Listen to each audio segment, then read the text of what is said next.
think this is the first KTM 1390 Super Adventure S to be delivered to a client. We are in Romania and we are about to unbox a brand new KTM 1390 2026. It's winter time, but who cares? We will start it up, we will check it out, maybe get it out for a spin. What do you say, guys? Stay tuned.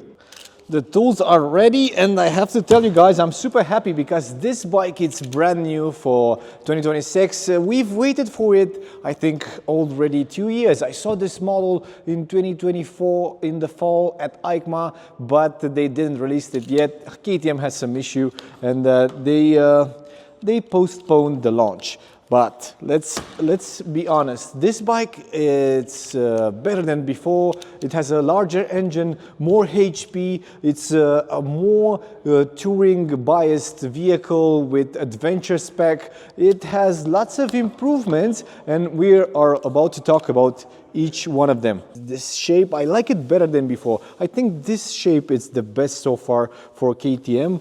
It has a 23 liters fuel tank over here, the 1390 Super Adventure S, 173 HP with around 145 Newton meters of torque. I think you cannot wish for more because the power output is insane for this V2 engine. Saddle is redesigned for this model. It has a different shape and it has to be a bit more comfortable. Lowered foot pegs, 8 millimeters, around 8 millimeters lowered, so it can suit a tall rider like me. 183, 184, depends on the day. Check it out. Let's come here because it has a very nice shape. It's similar to the previous model, but there are small differences which make this one look a lot slimmer, I think, and it's a lot more aggressive. Especially this front end over here, it's a lot more aggressive and a lot more, science fiction than before. The buttons are different from the 1290. It's a lot better looking and it feels a lot more quality than the previous model. The dash is different from the 1290. This one over here will be made with touchscreen. I don't know if the first models delivered will be with a touchscreen, but I know they want to deliver every bike with a touchscreen display. The brakes are also improved. Brembo's front and rear, from what I know, they are updated for 2026. And the buttons, man, everything feels a lot more quality than before. Although they kind of have this same feeling as before when you touch them, the overall finish of everything, it's better.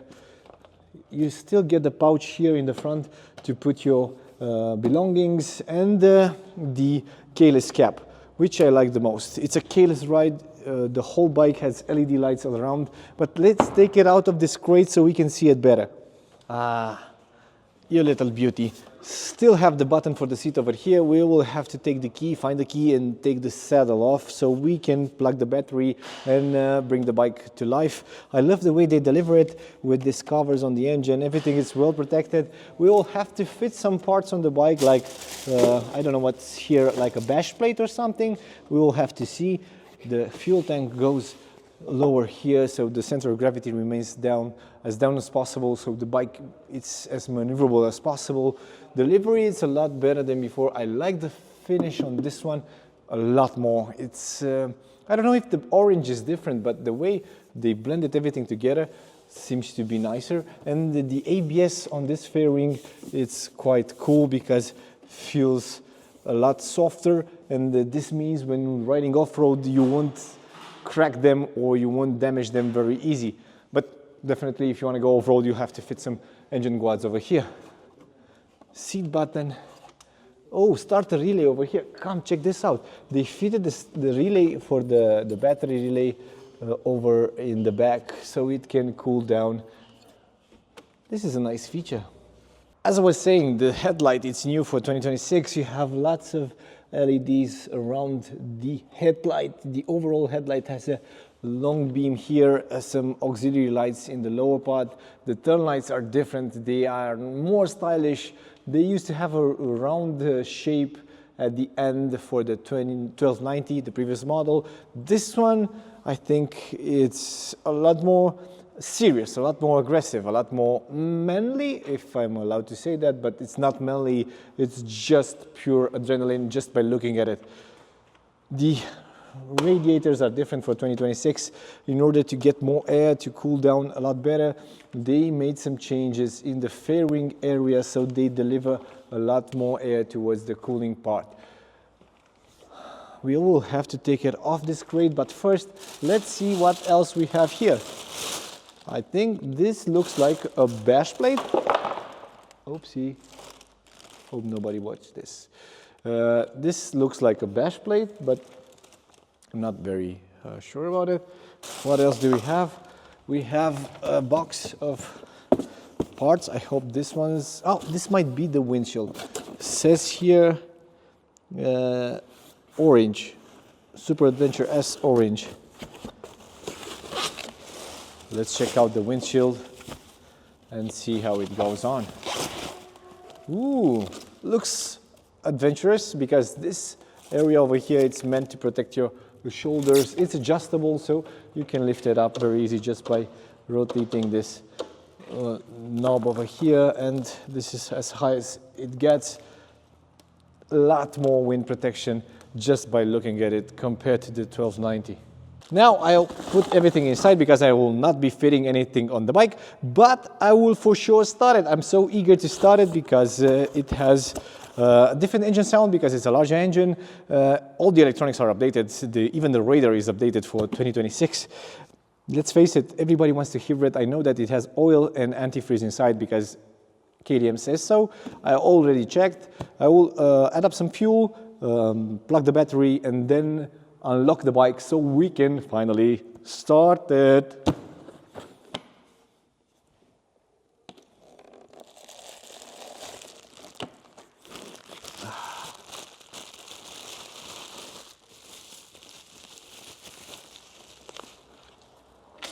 Key to happiness. The key looks like on the previous model, but it's well known that it will deliver a locking system for the panniers also. I don't know how do they plug together with wires or anything else, but you can lock from here the panniers also. This is the cable, like on the previous model, that will remove my seat. Okay, now I have removed this seat. Okay, passenger seat and rider seat. Rider seat with that is adjustable for 2026. Let me remove it. It's harder to remove than I was expecting. Look how cool is this one. You can check the toolbox. It's a lot elegant, a lot more elegant than the previous model when you have that orange, I don't know, sack with lots of tools in it. You even get the beer opener here if you're on a trail and you need to open up your beer. I like this about KTM. They thought about everything. But how do you put it back together? Nobody knows.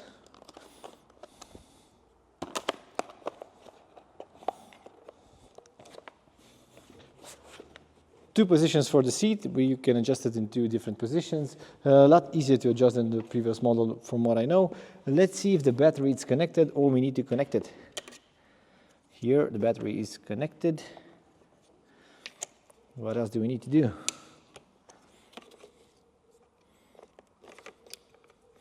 Oh, check out how KTM does things. Come over here. So this is the plug for the actually the bike.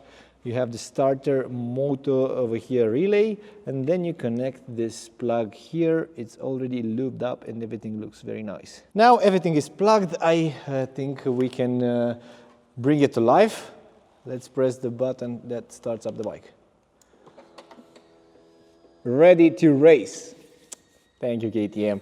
I am ready to race. So, warning, operating touchscreen may result in distraction and accidents. This is a first in motorcycle world for me. This dash from KTM features a touchscreen. Man, it works. It's so funny. I can press the menu. Oh, it happens. Oh, check it out. Music player. No apps. Ride. Ride mode, radar assistance, ride mode set. It has lots of colors and lots of features here. And it's like a video game. They say you shouldn't operate the screen while riding. This is why you have all these buttons around here. But the cool part about it is that when you're stopped, you can show off to your friends because you have a cool looking dash and you can use it with your finger. Man, this is so cool. Let's bring it back to the interesting part. Very low on fuel, 23 liters of fuel, should go around 400 kilometers at least. Depends on how your twist works. Now for the moment of truth, we should start the engine. Let's press it and see how it goes. First start.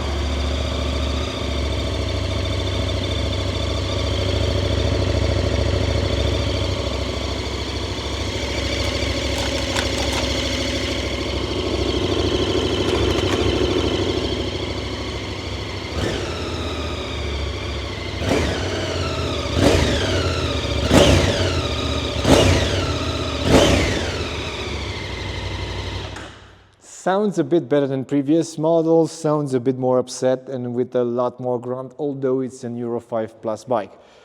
So far, I need to fit all the parts back on the bike and then put a plate on it. Maybe we can go for a spin. So, that's it for now. This is the unboxing of a 1390 Super Adventure S. Thank you for watching. Don't forget to leave your comments in the comment section below. And we'll see each other next time for the review of this bike. See ya.